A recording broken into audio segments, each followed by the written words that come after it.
Hello everyone, welcome to my Sikkim mini blog part 6। রাবাংলার সকালটা ছিল একদম অন্যরকম, ঝকঝকে। দেখতেই পাচ্ছ কাঞ্চনজঙ্ঘা নার্সিং সহ সমস্ত পাহাড়গুলো দেখা যাচ্ছে, আর রুমের আরেক দিকের ভিউটা ছিল ঠিক এই রকম কিছুটা।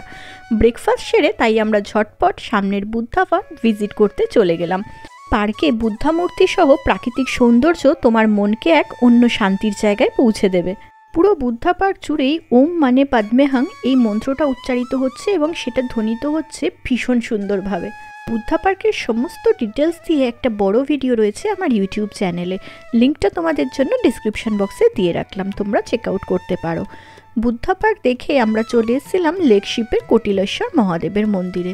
এখানে রঙ্গিত নদীর ওপরে একটা হ্যাঙ্গিং ব্রিজ রয়েছে, যেটা পার করে আমরা পৌঁছে গেছিলাম এই মহাদেব দর্শন করতে। ভীষণ সুন্দর এই রঙ্গিত নদী কিন্তু।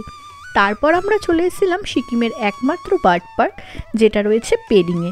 এটা খুব সুন্দর একটা ছোট্ট ট্রেক বলতে পারো। বিভিন্ন রকমের পাখি ছাড়াও খরগোশ, হাঁস রয়েছে।